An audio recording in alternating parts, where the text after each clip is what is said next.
கோயம்புத்தூர் சரௌண்டிங்கில் இருக்கக்கூடிய பிரைவேட் காலேஜஸில் யூஜி பிஜி அட்மிஷன் மட்டும் இல்லாமல் பிஇ பிடெக் எம்பிஏ எம்சிஏ அட்மிஷனுக்கும் உங்களுக்கு உதவி தேவைப்படுது அப்படின்னா கீழே தெரியக்கூடிய இந்த நம்பருக்கு நீங்கள் கால் அல்லது வாட்ஸ்அப் பண்ணலாம். ஸோ அட்மிஷன்ஸ் போய்கிட்டு இருக்கு. யாருக்கெல்லாம் அட்மிஷன் மற்றும் அட்மிஷன் என்கொயரி வேணுமோ மறக்காமல் கீழே இருக்கிற நம்பருக்கு கால் பண்ணுங்கள். முற்றிலும் இது ஒரு ஃப்ரீ சர்வீஸ்.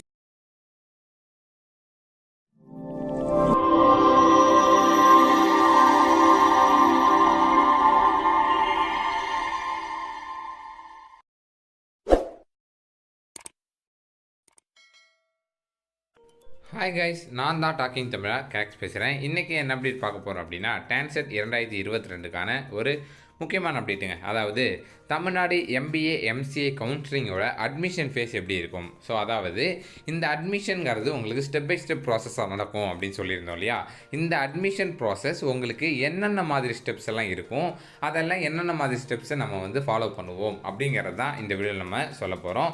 ஸோ அதாவது எந்தெந்த ஸ்டெப்ஸ் எல்லாம் உங்களுக்கு நடக்க போகுது, அந்த எந்தெந்த ஸ்டெப்ஸ் எல்லாம் நீங்கள் ஒன் பை ஒன்னாக கிராஸ் பண்ணி கடைசியாக ஃபைனலாக கவுன்சிலிங்கை முடிப்பீங்க அப்படிங்கிறது தான் இந்த வீடியோவில் நம்ம பார்க்க போகிறோம். ஸோ வாங்க இன்னைக்கு வீடியோக்குள்ளே போகலாம்.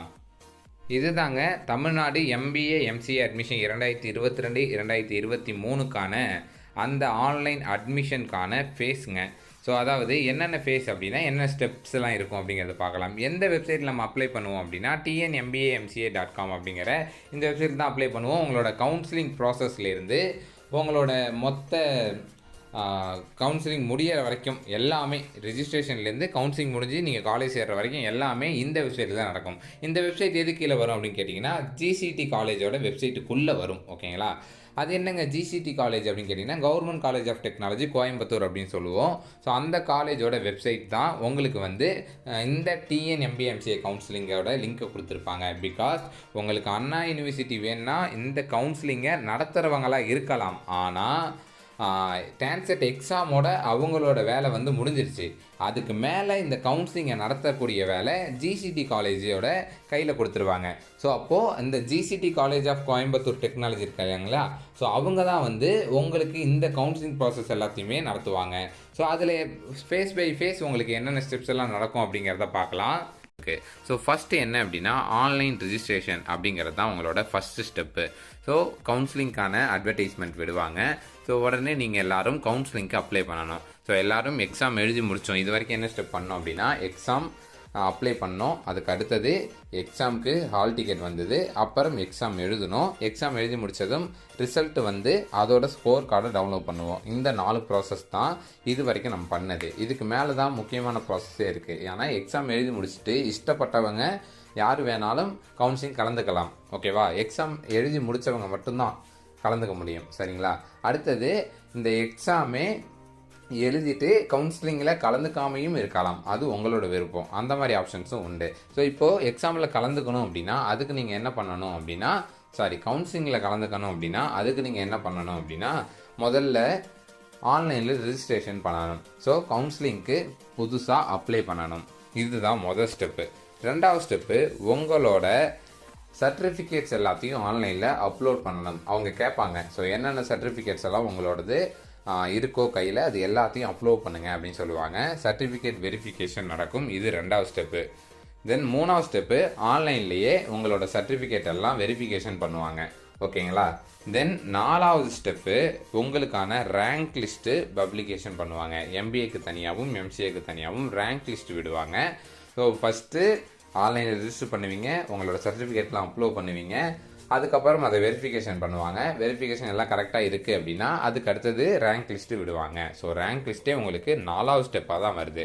ஸோ ரேங்க் லிஸ்ட் வந்ததுக்கப்புறம் 5வது ஸ்டெப்பு கவுன்சிலிங் ஆரம்பிச்சிருவாங்க. ஸ்பெஷல் ரிசர்வேஷன் கவுன்சிலிங் சொல்லுவாங்க. அது என்ன ஸ்பெஷல் ரிசர்வேஷன்னு கேட்டிங்கன்னா அதாவது ஹேண்டிகேப்டு இருப்பாங்க இல்லையா, ஃபிசிக்கலி சேலஞ்சு, அவங்களுக்கு தான் ஃபஸ்ட்டு கவுன்சிலிங் நடக்கும். ஸோ அவங்களோட கவுன்சிலிங் முடிஞ்சதுக்கு அப்புறம் தான் ஜென்ரல் கவுன்சிலிங்கே வரும். ஸோ அதுக்கு அடுத்தது 6வது ஸ்டெப்பாக ஜென்ரல் கவுன்சிலிங் நடக்கும். ஸோ எம்பிஏ அண்ட் எம்சிஏ ரெண்டுக்கும் நடக்கும். ஸோ எம்பிஏக்கு தனியாக எம்சிஏக்கு தனியாக தான் நடக்கும். அது ஒரு 5 நாள், இது ஒரு 5 நாள் அப்படி தான் நடக்கும். ஸோ அப்படி பார்க்கும்போது இந்த 6வது ஸ்டெப்பில் ஒரு சில முக்கியமான பாயிண்ட்ஸை நம்ம பார்க்குற மாதிரி இருக்கும். ஸோ மொத்தம் இந்த 6வது ஸ்டெப்பில் உங்களுக்கு 5 ஸ்டெப் உண்டு. அதாவது அந்த கவுன்சிலிங் அப்படிங்கிற ஒரே ஒரு ஸ்டெப்பில் மட்டும் உங்களுக்கு 5 ஸ்டெப் உண்டு. என்ன அப்படின்னு கேட்டிங்கன்னா ஃபஸ்ட்டு கவுன்சிலிங் நீங்கள் ஃபீ பே பண்ணுவீங்க. 5300 ஃபீ வந்து பே பண்ணுற மாதிரி இருக்கும். இதே எஸ்சி எஸ்டியாக இருந்தால் 1150 ஃபீ பே பண்ணுற மாதிரி இருக்கும் கவுன்சிலிங்க்கு. சரிங்களா? அது வந்து உங்களோட அட்மிஷன் ஃபீஸ்ன்னு சொல்லுவாங்க. ஒருவேளை நீங்கள் காலேஜ் எதுவும் எடுக்கலை, இல்லை எடுத்த காலேஜ் வேணான்னு சொல்லிட்டீங்க அப்படின்னா உங்களுக்கு 4000 ரீஃபண்ட் ஆயிரும். எஸ்சி எஸ்டியாக இருந்தால் 800 ரீஃபண்ட் ஆயிரும். தென் ரெண்டாவது சாய்ஸ் ஃபில்லிங். சாய்ஸ் எல்லாம் ஃபில் பண்ணணும். அதாவது ஆன்லைன் கவுன்சிலிங் தான் இல்லையா? ஸோ எனக்கு எந்தெந்த காலேஜ் எல்லாம் வேணும் அப்படிங்கிறத நீங்கள் தான் செலக்ட் பண்ணுவீங்க. அன்லிமிட்டட், எவ்வளோ காலேஜ் வேணாலும் செலக்ட் பண்ணிக்கலாம். ஓகேவா? எவ்வளோ காலேஜ் வேணாலும் நீங்கள் செலக்ட் பண்ணிக்கலாம். அந்த செலக்ட் பண்ணுறது மட்டும் இல்லாமல் அதை ஆர்டர் பண்ணணும். ரீஆர்டர்னு சொல்லுவாங்க. அதை எப்படின்னா, எனக்கு ஃபஸ்ட்டு இந்த காலேஜ் தான் வேணும், இதுக்கு அடுத்தது இந்த காலேஜ், இதுக்கு அடுத்தது இந்த காலேஜ்னு நீங்கள் தான் ஆர்டர் பண்ணுவீங்க. ஸோ லைனாக நீங்கள் ஆர்டர் பண்ணணும். ஆர்டர் பண்ணி இப்போ 100 காலேஜ் செலக்ட் பண்ணுறீங்கன்னா 100ஐயும் ஆர்டர் பண்ணுறீங்க. ஸோ மொதல் காலேஜில் பார்ப்பாங்க, சீட் இருக்கா, இருந்தால் கொடுத்துருவாங்க. இல்லையா 2வது காலேஜ், இல்லையா 3வது காலேஜ், இல்லையா 7வது காலேஜ், இப்படியே லைனாக போகும். இப்போ 10வது காலேஜில் சீட் இருக்குது அப்படின்னா 10வது காலேஜை உங்களுக்கு லாக் பண்ணிடும். லாக் பண்ணிவிட்டு அதுக்கப்புறம் 11th காலேஜை போய் கூட பார்க்காது. அதனால நல்ல காலேஜெல்லாம் லைனாக ஃபஸ்ட்லேருந்து கொடுத்துடணும். அதனால தான் ரீஆர்டருங்கிற ஒரு ஆப்ஷனை வந்து அங்கே வச்சுருப்பாங்க. சரிங்களா? ஸோ சாய்ஸை நீங்கள் வந்து ரீஆர்டர் பண்ணி ஃபில் பண்ணி சாய்ஸ் ஃபில்லிங் பண்ணுறீங்க. அடுத்தது ரீஆர்டர் பண்ணி லாக் பண்ணிடுறீங்க. பண்ணிட்டீங்க அப்படின்னா அடுத்த நாள் உங்களுக்கு டென்டேட்டிவ் அலாட்மெண்ட் வரும். அது என்ன டென்டேட்டிவ் அலாட்மெண்ட் அப்படின்னு கேட்டிங்கன்னா, இப்போ உங்களுக்கு இந்த காலேஜ் கிடச்சிருக்கு அப்படின்னு சொல்லி உங்களுக்கு வரும். நம்ம 10-15 காலேஜ் கொடுத்துருப்போம், அதில் ஒரு காலேஜ் கிடச்சிருக்கும் இல்லையா? இந்த மாதிரி உங்களுக்கு இந்த காலேஜ் கிடச்சிருக்கு அப்படின்னு சொல்லி டென்டேட்டிவ் அலாட்மெண்ட் வரும். ஒருவேளை உங்களுக்கு காலேஜே கிடைக்கல அப்படின்னா டென்டேட்டிவ் அலாட்மெண்ட்டில் நோ காலேஜஸ் அலாட்டட் அப்படின்னு வந்துடும். சரிங்களா? இப்போ வந்து இந்த காலேஜ் கிடச்சிருச்சு அப்படின்னா அந்த காலேஜை அக்செப்ட் ஆர் ரிஜெக்ட் அப்படிங்கிற ஒரு ஆப்ஷன் உண்டு உங்களுக்கு. இந்த காலேஜ் எனக்கு வேணும், அப்படி இல்லைன்னா இந்த காலேஜ் வேணாம் அப்படின்னு சொல்லணும். அதில் உங்களுக்கு 4 ஸ்டெப் உண்டு. எப்படின்னா, இப்போ கிடச்சிருக்க காலேஜ் எனக்கு ஓகே, இருந்தாலும் மேலே இருக்கிற காலேஜில் ஏதாவது இருந்தால் கொடுங்க அப்படின்னு சொல்லலாம். அடுத்தது இப்போ இருக்கிற காலேஜே எனக்கு போதும், இந்த இன்னொன்று இப்போ இருக்கிற காலேஜ் எனக்கு வேணாம், மேலே இருக்கிற காலேஜில் ஏதாவது ஒரு நாள் ஏதாவது இருந்தால் கொடுங்க, இல்லைனா வேணாம் எனக்கு காலேஜு. அடுத்தது எனக்கு இப்போ கிடச்சிருக்க காலேஜே வேணாம், நான் கவுன்சிலிங்கை விட்டு வெளியே போய்க்கிறேன் அப்படிங்கிற மாதிரி இந்த 4 ஆப்ஷன் உங்களுக்கு தருவாங்க. ஸோ அதில் ஏதாவது ஒரு ஆப்ஷன் தான் நீங்கள் கொடுக்குற மாதிரி இருக்கும். சரிங்களா? அது இப்போ சொல்லும்போது புரியாது, நான் டெமோ வீடியோவாக காமிக்கும் போது உங்களுக்கு புரியும். சரிங்களா?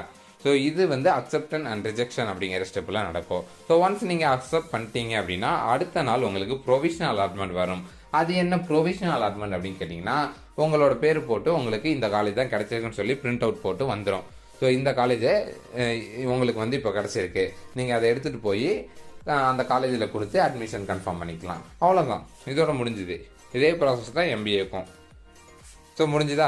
சரி, இதெல்லாம் முடிஞ்சுதான்னு பார்த்தா அடுத்தது சப்ளிமெண்ட்ரி கவுன்சிலிங் அப்படின்னு ஒன்று வைப்பாங்க. அது என்னங்க சப்ளிமெண்ட்ரி கவுன்சிலிங் கேட்டிங்கன்னா, இப்போது நிறைய பேர் காலேஜ் கிடைக்காம இருந்திருக்கும் இல்லையா? ஸோ அப்ளை பண்ணியிருப்பாங்க, ஆனால் காலேஜ் கிடைக்காம இருந்திருக்கும். அவங்களாம் இந்த சப்ளிமெண்ட்ரி கவுன்சிலிங்கில் பார்ட்டிசிபேட் பண்ணி தனியாலாம் ஃபீ பே பண்ண தேவையில்ல, ஆல்ரெடி பண்ணியிருப்பாங்க. ஸோ இதில் பார்ட்டிசிபேட் பண்ணி இதில் மீதி எந்த காலேஜெல்லாம் இருக்கோ எல்லாரும் எடுத்தது போக மிச்சம் மீதி காலேஜில் சீட் இருக்கும் இல்லையா, அதெல்லாம் எடுத்துக்கலாம். அது மட்டும் இல்லாமல் இந்த கவுன்சிலிங்க்கு கொஞ்சம் பேர் அப்ளை பண்ணாமல் விட்டுருப்பாங்க. என்ன பண்ணியிருப்பாங்கன்னா, எக்ஸாம்லாம் எழுதியிருப்பாங்க, ஆனால் கவுன்சிலிங் அப்ளை பண்ணாமல் விட்டுருப்பாங்க. அவங்களும் சப்ளிமெண்ட்ரி கவுன்சிலிங்க்கு பார்ட்டிசிபேட் பண்ணலாம்.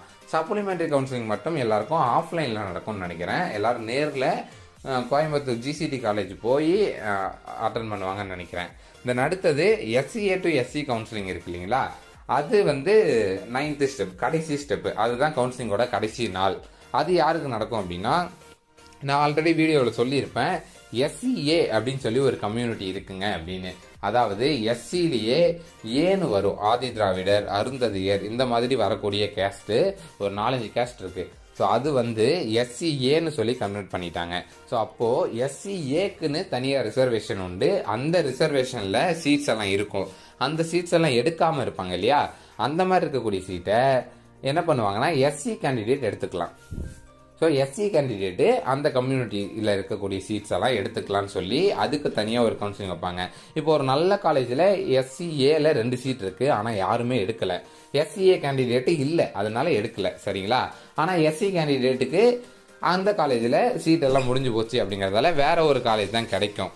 அதனால் என்ன பண்ணுவாங்க அப்படின்னா, அந்த சீட்ஸை வந்து பெண்டிங் வச்சுருந்து அதை இந்த எஸ்சிஏ டு எஸ்சி கவுன்சிலிங்கில் எஸ்சி கேண்டிடேட்டுக்கு தருவாங்க. ஸோ அதனால வேற ஒரு காலேஜ் எடுத்தவங்க கூட இதில் பார்ட்டிசிபேட் பண்ணி இந்த காலேஜை வந்து அவங்க எக்ஸ்சேஞ்ச் பண்ணிக்கலாம். அதாவது எக்ஸ்சேஞ்ச் தான் பண்ண முடியும். இந்த சீட்டை கொடுத்துட்டு அந்த சீட்டை நான் எடுத்துக்கிறேன் அப்படின்னு தான் சொல்ல முடியும். சரிங்களா?